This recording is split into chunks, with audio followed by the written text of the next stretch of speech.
আমাদের সমাজে যে কিশোর গ্যাং দেখা যায় তারা কি আসলে মানসিকভাবে অসুস্থ নাকি এটা তাদের এক ধরনের স্বভাবগত বা চরিত্রগত ত্রুটি? দেখা যায় যে বাচ্চাগুলো আসলে বিহেভিয়ার ডিস্টারবেন্স নিয়ে আসে সাধারণত তাদের ফ্যামিলিতেও সমস্যা থাকে। প্যারেন্টিং এর ফ্লস থেকে কি জিনিসটা হয় নাকি এটা একটা সামগ্রিক সিচুয়েশন যেখানে বাচ্চাটা হয়তো প্যারেন্টিং ছাড়াও আরো অন্য কিছু দ্বারা প্রভাবিত হচ্ছে? ইনকনসিস্টেন্ট প্যারেন্টিং স্টাইল এটা আসলে বাচ্চার জন্য খুব খারাপ। হয়তো মা খুবই স্ট্রিক্ট, বাবা খুব ইজিলি একটা জিনিস দিয়ে দিচ্ছে, অথবা বাবা খুবই স্ট্রিক্ট, মা খুব ইজিলি দিয়ে দিচ্ছে। বাবা মা চাচ্ছে ছেলে মেয়ে রিলিজিয়াস হোক, ছেলে মেয়ে কোনো কারণে বাবা মা রিলিজিয়াস আইডেন্টিটি নিতে চাচ্ছে না। বাচ্চার আচরণগত সমস্যা আছে, এটা মানে এইও না যে সে খুব ক্রিমিনাল পর্যায়ে চলে গিয়েছে বা এটা কখনো ঠিক করা সম্ভব না। ওষুধ কি সবসময় খুব হার্মফুল নাকি ওষুধ আমাদের সিমটম কমিয়ে রাখতে হেল্প করতে পারে? ওডিডি কন্ডাক্টের বাচ্চাদের প্যারেন্টসের সাথে অসম্ভব গ্যাপ থাকে, গ্যাপ হয়েই যায় ওদের বিহেভিয়ারের জন্য। নিজেকে যখন ডায়াগনোসিস করছি আমার এটাই হয়েছে, সাইকিয়াট্রিস্ট বুঝতে পারছে না, সেক্ষেত্রে আমরা কি করতে পারি? আমাদের কাছে অনেক সময় এমন বাচ্চা বাবা মা নিয়ে আসেন যাদেরকে তারা কোনো কারণে সামলাতে পারছেন না, তারা অতিরিক্ত হয়তো অস্থির বা কথা শুনছে না, অথবা তাদের ভাষায় তারা কিছুটা বেয়াদবি করছে বা ছোটটাকে ধরে মারছে, আব্বা আমার সাথে কথা শুনছে না, অনেক সময় আব্বা আমার গায়ে হাত তুলে ফেলছে। এই ধরনের সমস্যা খুবই কমনলি আমাদের সমাজে দেখা যায় এবং আপনারাও এই সমস্যাগুলো নিয়ে আপনাদের সন্তান বা টিনেজ বয়সী বাচ্চা নিয়ে আমাদের কাছে চলে আসেন। আজকে এই বিষয়টা নিয়ে আমরা একটু দীর্ঘমেয়াদী আলোচনা করব। আমাদের সাথে আছেন একজন child and adolescent psychiatrist doctor Tawhida Ferdousi. উনি বনানী ব্রাঞ্চে এবং উত্তরা ব্রাঞ্চে লাইফস্প্রিংয়ে রেগুলার চেম্বার করে থাকেন। আজকে আমরা জানতে চাবো যে উনি এই সন্তানদেরকে নিয়ে এবং তাদের বাবা মাদেরকে নিয়ে কিভাবে এই কেসগুলোকে ম্যানেজ করেন। সো আসসালামু আলাইকুম আপু, কেমন আছেন? ভাইয়া আসসালামু আলাইকুম। থ্যাংক ইউ ভাইয়া। আপু, এই রোগটাকে তো আমরা বলি ওডিডি বা অপোজিশনাল ডেফিয়েন্ট ডিসঅর্ডার, বা খুব তীব্র হয়ে গেলে কন্ডাক্টও বলা হয়। আমি যদি সহজ করে সবার জন্য বলি যে একটা বাচ্চা কথা শুনছে না বা একটু আমি বলবো যে বাবা মার থেকে দূরে সরে যাচ্ছে, এটা যে স্বাভাবিক যে ব্যাপারটা টিনেজে চলে আসে, তার থেকে এটা কখন আসলে অসুখ হয়ে যায়, কখন বলবো যে না আমরা এটা একটা মানসিক রোগের দিকে চলে যাচ্ছে, বাবা মা কিভাবে বুঝতে পারবে? জি ভাইয়া। ভাইয়া আসলে বাচ্চারা তো একটা বয়সের পরে খুব স্বাভাবিকভাবেই একটু মুখে মুখে তর্ক করে, একটু নিজস্ব মতামত দেওয়ার চেষ্টা করে। দেখা যায় যে একটা ইনস্ট্রাকশন দিলে খুব সাথে সাথেই ফলো করতে চায় না, কিন্তু আসলে কখন আমরা এটাকে রোগ বলবো? দেখা যায় এটা হচ্ছে বাচ্চারা যখন খুব অল্পতেই অতিরিক্ত রেগে যাচ্ছে, এত বেশি রেগে যাচ্ছে যে সে তার রাগটাকে নিয়ন্ত্রণ করতে পারছে না, খুব অল্পতেই রেগে যায়, খুব অল্পতেই আরেকজনকে বিরক্ত করছে, মুখে মুখে তর্ক করে।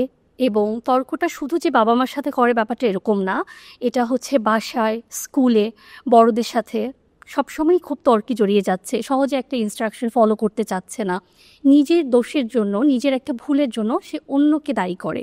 এবং সবচেয়ে ইম্পর্টেন্ট যেটা আমরা বলি যে প্রতিশোধ পরায়ণ আচরণ, ভিনডিকটিভনেস, মানে এরকম আচরণ করে, মাকে হয়তো বলছে যে তুমি আমাকে এই জিনিসটা দাওনি, তাহলে আমি হচ্ছে এখন পড়তে বসবো না, বা আমাকে তোমার এটাই দিতে হবে, তুমি সকালবেলা আমাকে কেন এই জিনিসটা দাওনি, তাহলে আমি আজকে স্কুলে যাব না। এরকম প্রতিশোধ পরায়ণ আচরণ করে এবং খুব বেশি অবাধ্য হয়ে যায়। এবং এই আচরণগুলো যদি ভাইয়া 5 বছরের আগে শুরু হয়ে, সাধারণত আর্লি অনসেট যেটা আমরা বলি 3 থেকে 7 বছরের মধ্যে শুরু হয় এবং 6 মাস ধরে এই আচরণটা থাকে, এবং বাসার বাইরেও স্কুলে বন্ধুবান্ধবের সাথে এই সেম আচরণটা থাকে, তখন আসলে এটা আমাদেরকে রোগের পর্যায়ে ফেলতে হবে। তখন আমরা এটাকে বলে থাকি অপোজিশনাল ডিফাইন্ড ডিসঅর্ডার বা ওডিডি। ওডিডি সাথে কন্ডাক্ট ডিসঅর্ডারের পার্থক্যটা কি? একটা তো আমি বলবো হয়তো শুরুর দিকে করছে, বাট আরেকটা তো একটু সিভিয়ার দিকে চলে যায়। সো আমরা সাধারণ মানুষ কিভাবে বুঝবো যে কোনটা আসলে অপোজিশনাল ডেফিয়েন্ট ডিসঅর্ডার, কোনটা আসলে কন্ডাক্ট ডিসঅর্ডার? ওডিডির সাথে কন্ডাক্টের পার্থক্যটা হলো, যেহেতু ভাই আপনি অলরেডি বললেন যে এটা আরেকটু তীব্র। কন্ডাক্ট হলো যখন এটা 10 বছরের পর থেকেই সাধারণত আমরা বলে থাকি, দেখা যায় যে তারা খুবই প্রাণীর প্রতি, মানুষের প্রতি তাদের একটা মানে আচরণটা খুব বেশি অ্যাগ্রেসিভ হয়। হ্যাঁ, দেখা যায় যে খুব সহজে মিথ্যা কথা বলছে, মিথ্যা কথা বলে বাবা মাকে ভুল বুঝিয়ে একটা সুবিধা নেওয়ার চেষ্টা করছে।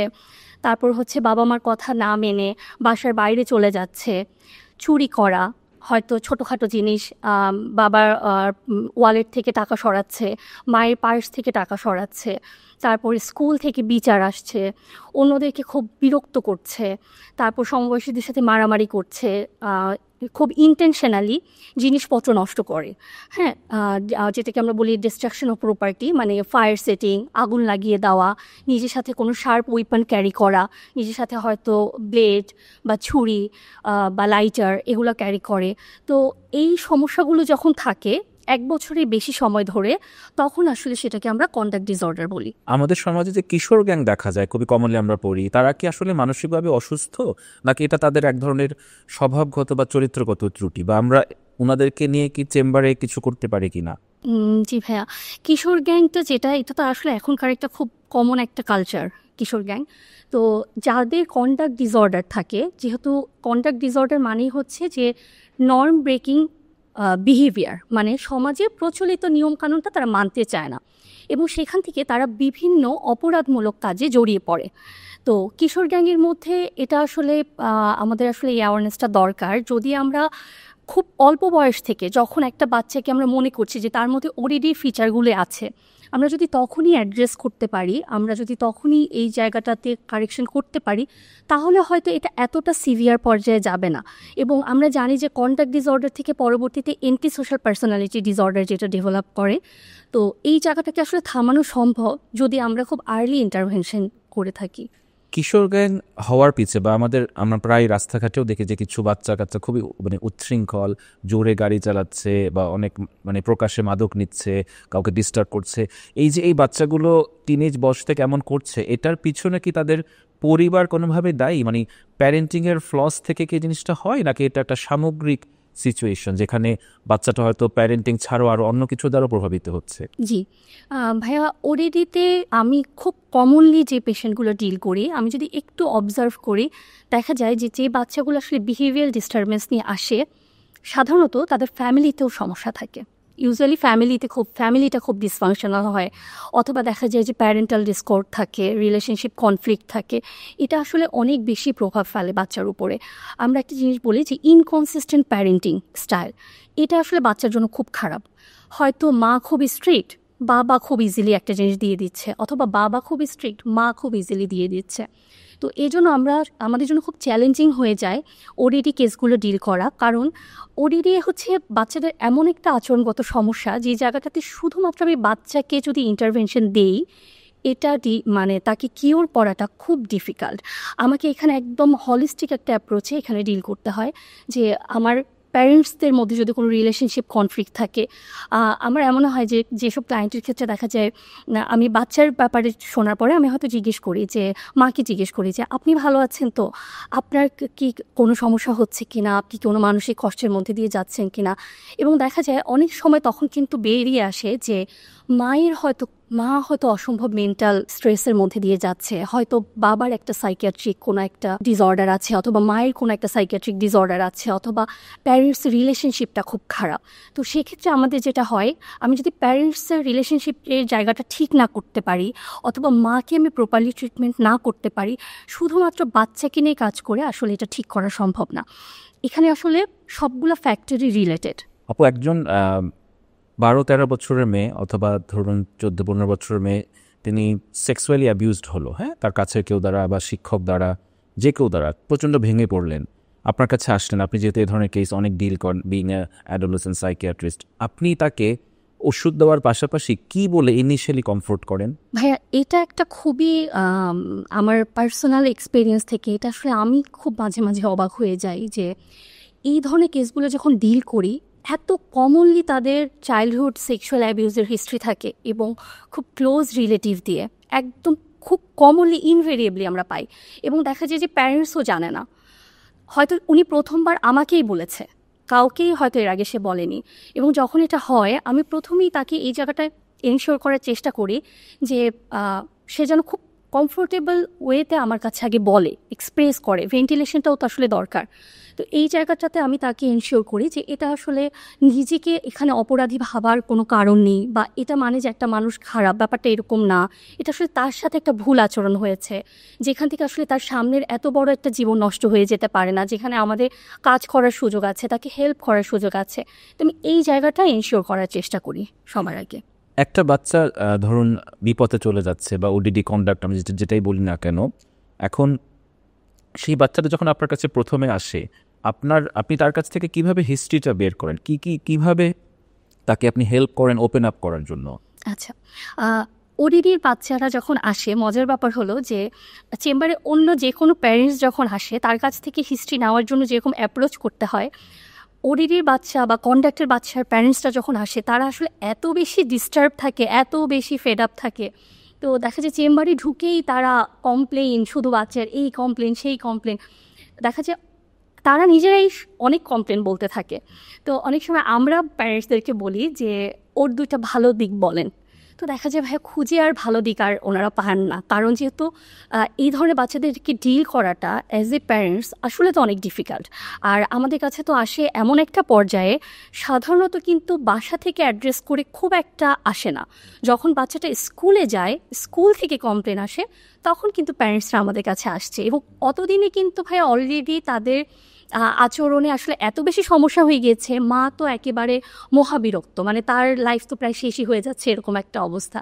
তো যেটা আমি করি ভাইয়া, প্রথমে আমি প্যারেন্টসদের কাছ থেকে হিস্ট্রিটা শোনার চেষ্টা করি প্রপারলি, তার কমপ্লেনগুলো, এবং পরবর্তীতে একটু হয়তো প্যারেন্টসদেরকে আলাদা করে বাচ্চার কাছ থেকেও শোনার চেষ্টা করি।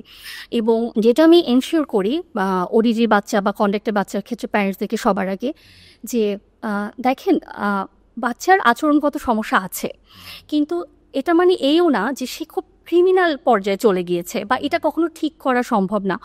অবশ্যই আমাদের যদি চেষ্টা থাকে, আমরা যদি দৃঢ় প্রতিজ্ঞ হয়ে একটু ধৈর্য রাখি, একটু টাইম লাগে, একটু সময় নিয়ে কাজ করতে হয়, কিন্তু এটা কিন্তু সম্ভব, এটা সম্ভব। এবং আমাদের এক্সপেকটেশনের জায়গাটা ক্লিয়ার থাকাটা খুব জরুরি। আমরা অনেক ক্ষেত্রেই প্যারেন্টসদের কাছে ক্লিয়ার কাটা এটা এক্সপেকটেশনের জায়গাটা দেখতে পাই না, যে উনি আসলে প্রথমে আমি যেটা বলি যে আপনি এক্সপেক্টেড বিহেভিয়ারের একটা লিস্ট এবং আনএক্সপেক্টেড বিহেভিয়ার যেগুলো আমি ঠিক করতে চাই সেটার একটা লিস্ট করার জন্য। তো এই জায়গাটাতে প্যারেন্টসদেরও ক্লিয়ার থাকাটা খুব জরুরি, যে আমি আমার সন্তানের কাছে আসলে কী চাচ্ছি, আমি কোন জায়গাটাতে ঠিক করতে চাচ্ছি। একটা খুব মানে টিনেজ বাচ্চার রাগ যে ভাঙচুর করছে, তাদেরকে তো অনেক সময় আমাদের একটু ওষুধ দিতে হয়, এবং ওষুধ দেওয়ার ক্ষেত্রে প্যারেন্টস বা যারা ভুগছেন তারাও এক ধরনের স্টিগমায় ভোগেন, ভয় পান। তারা মনে করেন যে ডিপেন্ডেন্সি হয়ে যাবে, সারাক্ষণ ঘুমিয়ে থাকবে। অ্যাজ এ সাইকিয়াট্রিস্ট এখানে আপনার তাদেরকে কি বলার আছে? ওষুধ কি সবসময় খুব হার্মফুল, নাকি ওষুধ আমাদের সিমটম কমিয়ে রাখতে হেল্প করতে পারে? জি ভাইয়া, ওডিডি বা কন্ডাক্টে যদিও আমরা জানি যে ওষুধের ভূমিকা খুবই কম, কিন্তু ম্যাক্সিমাম কন্ডাক্টের বাচ্চারা যদিও তাদের আচরণটা খুব অ্যাগ্রেসিভ হয়, হয়তো আমরা মনে করি যে সে এত রাগ দেখাচ্ছে, এত অ্যাগ্রেসিভ আচরণ করছে, তার আসলে ডিপ্রেশন থাকতে পারে না। কিন্তু আমরা অনেক বাচ্চাদের ক্ষেত্রে পাই যে তাদের কিন্তু সেলফ এস্টিমটা কম থাকে, কনফিডেন্স কম থাকে, এবং অনেকের সাথে কোমরবিড ডিপ্রেশনও থাকে। তো সেক্ষেত্রে কিন্তু আমার ওষুধের ভূমিকা আছে। এবং অনেক সময় অনেকের ক্ষেত্রে যাদের খুবই সেলফ হার্মিং বিহেভিয়ার থাকে, নিজেকে হার্ম করছে, প্যারেন্টসদেরকে হার্ম করছে, সেক্ষেত্রে অবশ্যই আমাকে কিন্তু মেডিকেশন দিতে হবে। এবং আমাদের যে একটা ভ্রান্ত ধারণা যে মেডিসিন দিলে বোধহয় আর কখনো বন্ধ করা যাবে না, এটা আসলে একেবারেই ঠিক না। আমরা অবশ্যই ওয়ার্ল্ড ওয়াইড যেটা FDA অ্যাপ্রুভড, যে বয়স থেকে দেওয়া যায় আমরা সেভাবে ডোজিং করে ওষুধ দিই, এবং একটা টাইমে আমরা এটা বন্ধও করে দিতে পারি। এটা একদম সেফ। যদি সামান্য কিছু পার্শ্ব প্রতিক্রিয়া থাকে সেটা আমরা আসলে বলেই দিই যে এই ধরনের সমস্যা হতে পারে, সেক্ষেত্রে আমরা এটা মিনিমাইজ করার চেষ্টা করব। তো এটা নিয়ে ভাই একেবারেই ভয়ের কোনো কারণে, অন্য সব ওষুধের মতো এই ওষুধও বন্ধ করা যায়। আচ্ছা, এখনকার মানুষ অনেকেই কিন্তু দেখা গেল যে গুগল করে বা চ্যাট জিপিটিকে জিজ্ঞেস করে তারা নিজেরা কিছু রোগ বের করে, হয়তো border line, ADHD, ODD, depression. আমার কাছে মনে হয় এটা কিছু ক্ষেত্রে হেল্পফুল, কারণ সে স্বশিক্ষিত হওয়ার চেষ্টা করছে। বাট এটার হার্মফুল দিকগুলি যদি অ্যাজ এ সাইকিয়াট্রিস্ট আপনি একটু বলতেন, যে আমি নিজেকে যখন ডায়াগনোসিস করছি, সেই ধারণা নিয়ে যখন আমি সাইকিয়াট্রিস্টের কাছে আসছি, আমি মনে করছি যে আমার এটাই হয়েছে, সাইকিয়াট্রিস্ট বুঝতে পারছে না, সেক্ষেত্রে আমরা কি করতে পারি? আচ্ছা ভাই, এইটার হার্মফুল দিকটা হচ্ছে যখন আমরা সেলফ ডায়াগনোসিস করি, তখন আমি যে মেজারটা নিচ্ছি, আমি যদি আজকে যেহেতু আমাদের আলোচনার টপিক হচ্ছে ওডিডি, আমি যদি এটা ধরেই বলি, যেমন আমার ওডিডির একটা বাচ্চাকে যখন আমি ডিল করি, এটা কিন্তু ইন্ডিভিজুয়ালাইজড, মানে আমার এই বাচ্চার স্ট্রেন পয়েন্ট বের করে, এই বাচ্চার প্রবলেম আইডেন্টিফাই করে স্পেসিফিক কিন্তু তার সাথে আমার কাজ করতে হবে। কিন্তু খুব কমনলি ইন জেনারেল যেটা হয় যে মায়েরা হয়তো বেশ কিছু ভিডিও দেখে বা একটু চ্যাট জিপিটির হেল্প নিয়ে ওখান থেকে যদি নিজেরা ইন্টারভেনশন করে, আসলে কিন্তু রেজাল্টটা খুব একটা ভালো আসলে আসে না। আর টিনেজদের ক্ষেত্রে যেটা সমস্যা হয় যে আমরা ওই জায়গাটাতে খুব চ্যালেঞ্জ ফেস করি, যে তার একটা মাইন্ড সেট আপ থাকে যে তার স্পেসিফিক এই ডিসঅর্ডারের জন্য এই মেডিসিনটাই দরকার।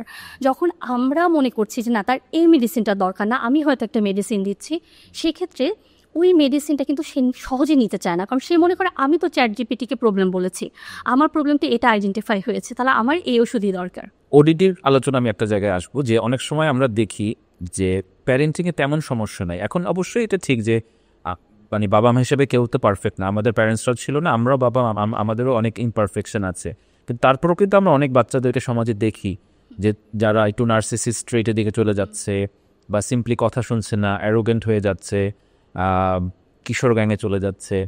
তো অ্যাজ এ সাইকিয়াট্রিস্ট আপনি কি মনে করেন যে আমরা শুধুমাত্র প্যারেন্টিংয়ে ফোকাস করলেই এই সমস্যাগুলো কমে আসবে, নাকি আমাদের আসলে টিনেজ বাচ্চাদেরকে নিয়েও কাজ করা উচিত, যে তাদের সেলফ রেজিলিয়েন্স, তাদের মধ্যে হিউমিলিটি, তাদের মধ্যে কনফিডেন্স এবং অ্যারোগেন্সের যে পার্থক্যটা, লো সেলফ এস্টিম নিয়ে কাজ করা, এগুলোকে আসলে স্কুলে কলেজে প্রচুর ট্রেনিং দেওয়া উচিত কিনা? জি ভাইয়া, রিসেন্ট কিছু স্টাডি কিন্তু আপনার সাজেস্ট করে, জাস্ট এই 2025 জানুয়ারিতে একটা স্টাডি পাবলিশ হয়েছে, যেখানে ভাইয়া আগে যেরকম ওডিডির ম্যানেজমেন্টে মানে প্যারেন্টিংকে কিন্তু বেশি ফোকাস করা হতো, যে পজিটিভ প্যারেন্টিং টেকনিক, কিন্তু এখন ভাইয়া বলছে যে আপনার কিন্তু টিচারদেরকে ট্রেনিং দিতে হবে, কারণ বাসায় বাচ্চাকে একটা টাইম প্যারেন্টস ডিল করছে, কিন্তু এই ওডিডির বাচ্চাটা স্কুলে যেয়ে যখন তার যে বিহেভিয়ারগুলো সে শো করছে, টিচার যদি সঠিকভাবে সেটাকে ইন্টারভেনশন না দিতে পারে, ম্যানেজ না করতে পারে, তাহলে আসলে আউটকামটা খুব একটা ভালো না।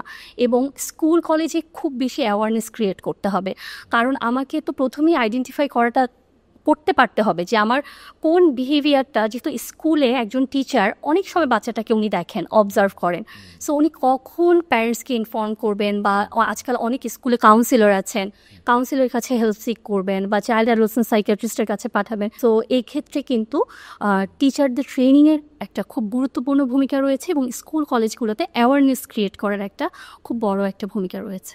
এই ধরনের বাচ্চাদেরকে কি মাঝে মাঝে হাসপাতালে ভর্তি করার প্রয়োজন হয়? জি, অনেক সময় যখন খুব সিভিয়ার কন্ডাক্ট ডিসঅর্ডারের পেশেন্ট থাকে, তাদেরকে হাসপাতালে ভর্তি করার প্রয়োজন হয়।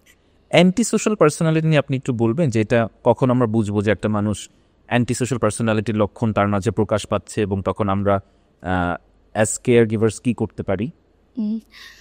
ভাইয়া, যদি anti social personality disorder develop করেই যায়, আসলে তখন তো ট্রিট করা আরও বেশি চ্যালেঞ্জিং হয়ে যায়, যেটা হয়তো ওডিডি বা কন্ডাক্ট থাকলে আমার জন্য কম্পারেটিভলি ইজিয়ার ছিল, কিন্তু যখন পার্সোনালিটি ডিসঅর্ডার ডেভেলপ করে যায় আফটার 18 ইয়ার্স, তখন আসলে খুবই এটা চ্যালেঞ্জিং। এবং আমরা জানি যে অ্যান্টি সোশ্যাল পার্সোনালিটি ডিসঅর্ডার যাদের মধ্যে থাকে, তারা হচ্ছে সমাজের যে স্বাভাবিক নিয়ম কানুন, ল ব্রেকিং বিহেভিয়ার থাকে, তারা হচ্ছে বিভিন্ন ক্রাইমের সাথে জড়িয়ে যায়, তারা বিভিন্ন সাবস্টেন্স অ্যাবিউজের সাথে জড়িয়ে যায়, এবং এদের মধ্যে হচ্ছে এমপ্যাথিটা থাকে না, আসলে এমপ্যাথিটা থাকে না, মানুষের প্রতি তাদের ক্রুয়েলিটিটা বেশি থাকে।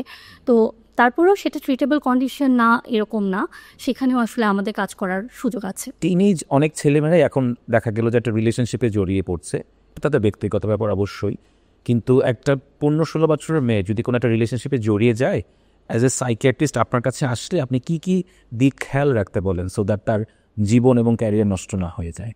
আচ্ছা, প্রথমে আমি তাকে এটা এনশিওর করি যে অবশ্যই একটা মানুষের ভালো লাগা, ভালোবাসা, এটা তো আমাদের একটা নর্মাল রেসপন্স, এবং অপোজিট একটা জেন্ডারের প্রতি আমাদের অ্যাট্রাকশন কাজ করাটা এটা খুবই নর্মাল, কিন্তু আমাদেরকে এই বাউন্ডারিটা সেট করতে হবে যে আসলে আমার 15 বা 16 বছর যে বয়সটা, এই বয়সটাতে আসলে আমি কতটুকু করতে পারবো, কতটুকু আমি করতে পারবো না, আমার লিমিটেশনটা কি, এটা আমার জানাটা খুব জরুরি। আমরা যদি আসলে সেলফ লাভটা ক্রিয়েট করতে পারি একটা এই বয়সে একটা ছেলে বা মেয়ের মধ্যে, প্রপার ভ্যালুসটা, সেলফ লাভটা, সে যদি বোঝে যে আমার জীবনটা আসলে কতটা ভ্যালুয়েবল, আমার আসলে জীবনে অনেক কিছু করার আছে, ভালোবাসা অবশ্যই আমার জীবনের একটা পার্ট, আমার পার্টনার আমার লাইফের একটা পার্ট, কিন্তু আমার এই লাইফের জন্য আমি এমন কিছুতে জড়াতে পারবো না যেটা আসলে আমার জন্য ভালোর চেয়ে ক্ষতির কারণ বেশি হবে। তো এই জায়গাটাতে আমি কাজ করার চেষ্টা করি, যে অ্যাকচুয়ালি আমাদের যে সোশ্যাল নর্মস বা আমার ধর্মীয় দিক থেকেও যদি আমি চিন্তা করি, আসলে আমার লিমিটেশনটা কতটুকু, এই জায়গাটাতে একটু ওপেন আপ করার চেষ্টা করি, যে আসলে কতটুকু ফিজিক্যাল ইন্টিমেসি বা এই জিনিসগুলোকে কিভাবে দেখা উচিত সামাজিক এবং ধর্মীয় প্রেক্ষাপট থেকে এবং ফ্যামিলি ভ্যালু সিস্টেমের দিক থেকে। একটা ছেলে বা একটা মেয়ে আসলো আপু, যার বয়স 16 বছর, তার বাবা মা ধরুন কনজারভেটিভ, সে মানে রিলিজিয়াস মানে প্র্যাকটিসিং মুসলিম, কিন্তু সেই ছেলেটা বা মেয়েটা কোনো কারণে হয়তো ধর্ম পালন করতে চাচ্ছেন না, তিনি হয়তো ধরুন হিজাবটা পড়তে চাচ্ছেন না, নামাজ পড়তে চাচ্ছেন না, বা বাবা মামার চাচ্ছেন, এবং এটা নিয়ে সংসারে একটা অশান্তি। এখন আপনি তো একজন সাইকিয়াট্রিস্ট, আপনি তো কারোর পক্ষ নিতে পারবেন না, আপনি তো বাচ্চাটার পক্ষ নিতে পারবেন না, আবার বাবা মার পক্ষ নিতে পারবেন না। বাট বাবা মাও তাদের কনসার্নে আপনার কাছে এসেছে, আর বাচ্চাটাও চায় যে আমার স্বাধীনতা দেওয়া হোক। কঠিন একটা কন্ডিশন কিন্তু আমাদের প্রায় ফেস করতে হয়। সো এই জায়গা থেকে যেহেতু আমরা আমাদের চেম্বারে কখনো কোনো ভ্যালুজ আরোপ করে দিতে পারি না, আমরা কি করতে পারি এই পরিবারটাকে হেল্প করার জন্য, যেখানে বাবা মা চাচ্ছে ছেলে মেয়ে রিলিজিয়াস হোক, ছেলে মেয়ে কোনো কারণে বাবা মা রিলিজিয়াস আইডেন্টিটি নিতে চাচ্ছে না, এবং এটার কারণে সবসময় ঝগড়াঝাটি, দ্বন্দ্ব, বিবাদ খুব হুলস্থুল। আপনি মধ্যমপন্থা কীভাবে অবলম্বন করবেন? আচ্ছা, এই জায়গাটা ভাইয়া খুবই চ্যালেঞ্জিং হয়, কারণ আসলে টিনেজ যারা, তারা তো আসলে খুব সহজে একটা জিনিস মেনে নিতে পারে না। তবে এই জায়গাটাতে আমি মেইনলি বাবা মার দিকে যেটা ফোকাস করি, যে বাবা মাকে আমি বলি এই জায়গাগুলোতে একটু ধৈর্য ধারণ করতে। মানে আমরা জানি যে আমরা একটা জিনিস যদি চাপিয়ে দেই বা একটা জিনিস যদি আমরা খুব ডিরেক্ট বলি, ওই জিনিসটা ছেলেমেয়েরা আসলে খুব বেশি শুনতে চায় না। যেমন ছোট একটা উদাহরণ যদি আমি বলি, যে একটা বাচ্চা হয়তো শাউট করছে, তখন আমি জিনিসটা এভাবে না বলে যে তুমি শাউট করো না, জিনিসটা এভাবে বলতে পারি যে তুমি একটু আস্তে কথা বলো। ঠিক একইভাবে রিলিজিয়াস যে ব্যাপারগুলো আমি যেটা প্যারেন্টসদেরকে বলি, যে আপনি হয়তো খুব ডিরেক্টলি তাকে এই জিনিসটা না বলে আপনি একটু একটু টেকনিক্যাল ওয়েতে বলা, যে ঠিক আছে সে হয়তো 5 ওয়াক্ত নামাজ পড়ছে না, হয়তো প্যারেন্টস চাচ্ছে যে সে নামাজটা পড়ুক। তো এইটাকে আসলে তার অন্য আরেকটা জায়গা থেকে মিনিমাইজ করে জিনিসটা তাকে বুঝিয়ে খুব এটা যখনই তাকে চাপিয়ে দেওয়া হয় তখন কিন্তু সে করতে চায় না। যখন একদম খুব কমান্ডের সুরে বলা হয় যে লাইক আমি বাবা মা, আমি তুমি আমার বাসায় থাকো, তোমার সব খরচ আমি বেয়ার করি, সো তোমার আমার কথা শুনতেই হবে, তখন কিন্তু তারা শুনতে চায় না। রেদার যদি তাকে এভাবে করে বোঝানো হয় যে দেখো এটা আমাদের একটা ফ্যামিলির একটা ভ্যালু সিস্টেম, যদি আস্তে আস্তে তাকে নিয়ে এটা কাজ করা হয় যে আসলে আমরা যদি ধর্মের পথে থাকি তাহলে তার জন্য কি কি ভালো হতে পারে, আর আমি যদি ওয়েস্টার্ন কালচারে চলে যাই বা অন্য একটা কালচারে আমি নিজেকে নিয়ে যাই, সেক্ষেত্রে আমার কি কি প্রবলেম হতে পারে, এই যে তার সামনে জিনিসটা প্রেজেন্ট করা। এবং ছেলে মেয়ের সাথেও যখন আমি বসি, আমি আসলে এই জিনিসটাকে এভাবেই প্রেজেন্ট করার চেষ্টা করি, জাস্ট প্রত্যেকটা জিনিসের ভালো দিক দেখানো, খারাপ দিক দেখানো, যাতে ডিসিশনটা সে নিজেই নিতে পারে। যে হয়তো মা চাচ্ছে যে মেয়েটা কাভার করুক, কিন্তু মেয়ে চাচ্ছে না, মেয়ে হয়তো খুব বেশি সে মডার্ন একটু চলতে চাচ্ছে বা তার নিজের মতো করে চলতে চাচ্ছে। তো সেই জায়গাটাতে মা যদি একটু ধৈর্য ধারণ করে, খুব বেশি এটা নিয়ে চিল্লাপাল্লা না করে, বাসায় অশান্তি না করে, তাকে যদি আস্তে আস্তে করে জিনিসটা বোঝানো যায় যে ঠিক আছে তুমি আস্তে আস্তে করো, হয়তো প্রথম দিন নিয়ে তুমি এতটা না করো, তুমি আস্তে আস্তে একটু ড্রেসটা মায়ের পছন্দ মতো করলো, এভাবে করে আস্তে আস্তে কাজ করার চেষ্টা করি। রাইট। আর একটা ছেলে বা মেয়েকে তো আসলে একটা বয়সের পর জোর করা যায়। আমরা হয়তো চাইতে পারি অনেক কিছু, কিন্তু এটাও হয়তো বাবা মাকে একটা পর্যায়ে বুঝতে হবে যে আমি, হ্যাঁ অবশ্যই যে কোনো রিলিজিয়াস বাবা মা তো চাবেই যে আমি তাকে অ্যাডভাইস দিব, সাজেশন দিব, কারণ বাচ্চারা তো হয়তো সব কিছু বুঝে না, কিন্তু সেটারও বোধহয় একটা কি বলবো, একটা থ্রেশহোল্ড পয়েন্ট আছে, বা খুব চাপাই দিলে আমরা দেখি যে আসলে এটা কাজ করে না। আপনাকে আমি একদম শেষের দিকে একটা জিনিস জানতে চাই, যে একজন বাচ্চা যিনি কথা শুনছেন না বা ওডিডি বাচ্চা, তার জন্য প্যারেন্টসকে আপনি কোন 3টা সাজেশন দিবেন? আচ্ছা, প্রথমত আমি প্যারেন্টসদেরকে বলি বাচ্চাকে মারধর করবেন না, কারণ খুব কমনলি যে এইসব বাচ্চাদের ওডিডি থাকে আসলেই অনেক মারধর করে, আর এটা তো আসলে নর্মাল। মা যেহেতু ধৈর্য রাখতে পারেন না, মা আসলে মারধর করেই ফেলেন। তো আমি প্রথমেই এটা বলি যে হ্যাঁ, মারধর করলে ইমিডিয়েট বাচ্চার বিহেভিয়ারটা কমবে, বাট লং রানে যে এটা আসলে আপনাকে খুব ভালো কোনো রেজাল্ট দিবে না। এটা 1 নাম্বার। 2 নাম্বার, আমি সব সময় চাই মায়ের সাথে ছেলে বা মেয়ের একটা বন্ধুত্বের জায়গাটা থাক। আমি এই জায়গাটাকে লিমিট করতে বলি, কারণ আপনার বাচ্চা যতই দুষ্ট হোক, যতই সে রাগ করুক, আপনি যদি দিন শেষে তাকে হাগ করেন, আপনি যদি একটু জড়িয়ে ধরে চুমুখে একটা কথা বলেন, আমার বিশ্বাস যে একটা বাচ্চা আসলে এতটাও ক্রিমিনাল পর্যায়ে চলে যাবে না যে সে ওই জিনিসটাকে একটু হলেও বাচ্চাটা নিবে না যদি মা এভাবে করে বলে। আমি এই গ্যাপটা আসলে কমানোর চেষ্টা করি, এবং এটা খুব ভাইয়া কমনলি পাই, সত্যি কথা যেটা, কারণ ওডিডি কন্ডাক্টের বাচ্চাদের প্যারেন্টসের সাথে অসম্ভব গ্যাপ থাকে, গ্যাপ হয়েই যায় ওদের বিহেভিয়ারের জন্য। এই জায়গাটাকে লিমিট করতে পারলে অনেক কিছু মিনিমাইজ করা পসিবল। আর 3 নাম্বার হচ্ছে যে একটা আচরণ হতে তো আসলে অনেক দিন সময় লাগে। তো এই আচরণটা তো সে শিখেছেও অনেক দিন ধরে, এটা আনলার্ন করতেও তো আসলে অনেক দিন সময় লাগবে। আমরা জানি যে কোনো একটা ছোট্ট হ্যাবিট করতে 21 দিন মিনিমাম সময় লাগে, আর যখন আমরা একটা রুটিনের মধ্যে আসি সেটার জন্য মিনিমাম 90 ডেজ আপনার টাইম লাগে একটা প্রপার রুটিনের মধ্যে আসতে। তো ধৈর্য ধারণ করাটা এখানে খুব জরুরি। এক্সপেকটেশন সেট করে ধৈর্য ধারণ করতে হবে, একটু ধৈর্য ধরতে হবে, সময় নিতে হবে, নিজের মধ্যে বিশ্বাসটা রাখতে হবে যে আমার বাচ্চাটার একটু হয়তো আচরণগত সমস্যা হয়ে গিয়েছে, কিন্তু আমি যেহেতু ঠিক পথে আছি, ইনশাল্লাহ আমি যদি ট্রাই করি, হয়তো আমি সাইকিয়াট্রিস্টের হেল্প নিয়ে, সাইকোলজিস্টের হেল্প নিয়ে ইনশাল্লাহ আমার বাচ্চাটাকে আমি আমার ঠিক পথে নিয়ে আসতে পারবো। একটা টিনেজ বাচ্চা যিনি মনে করছেন বাবা মামাকে বুঝে না, বাবা বা মা যে কোনো একজন আমাকে কেয়ার করে না, দেখে না, মানে অ্যাজ প্যারেন্টস হিসেবে তারা ভালো না, কিন্তু সে জীবনে ভালো থাকতে চায়, কিন্তু তার কষ্ট হচ্ছে, হ্যাঁ প্রচণ্ড কষ্ট হচ্ছে, রাগ হচ্ছে, তার উদ্দেশ্যে আপনি কোন 3টা কথা বলবেন যাতে করে তিনি এই কষ্টে থেকেও জীবন নিয়ে একটা সুন্দর ধারণা রাখতে পারেন? আচ্ছা, একটা টিনে যে খুব বেশি কষ্টের মধ্যে দিয়ে যাচ্ছে, যে ভাবছে যে বাবা মা আমার কোনো কথা বোঝে না, আমি তাদের জন্য এটা বলবো যে আমাদের হ্যাঁ, আমি অ্যাকনলেজ করি যে অবশ্যই আমাদের সাথে সবসময় আমাদের প্যারেন্টসরাই যে সবসময় রাইট, এটাও ঠিক না। আমরা মানুষ, আমাদের ভুল হয়, প্যারেন্টসদেরও আমাদের ভুল হয়, কিন্তু আমরা তো আসলে প্যারেন্টসদের সাথে লাইফ লং থাকবো না। একটা স্টেজের পরে ডেফিনেটলি আমার নিজের একটা লাইফ হবে, এবং আমি যদি ওই লাইফটাকে সেটেল করতে চাই, আমাকে এই সময়টাকে কম্প্রোমাইজ করতে হবে।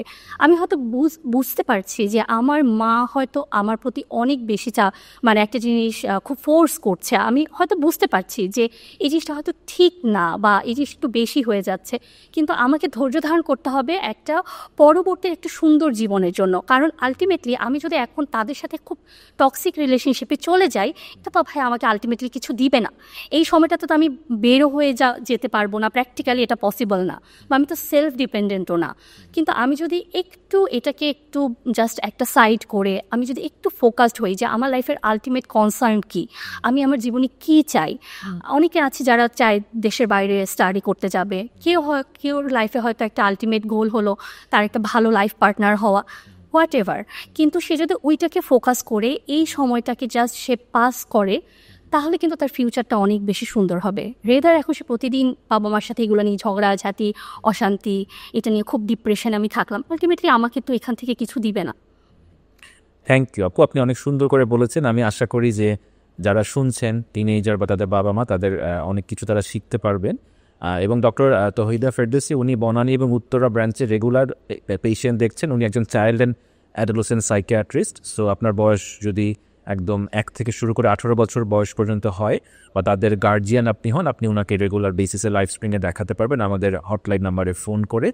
আর এরপরে আমরা আবার আরেকটা টপিক নিয়ে হয়তো ওনার সাথে আরও ডিটেলস কথা বলবো। এবং আজকে আপনাকে এখানে আসার জন্য অনেক ধন্যবাদ। থ্যাংক ইউ ভাইয়া, আমাকে এখানে কথা বলার সুযোগ করে দেওয়ার জন্য।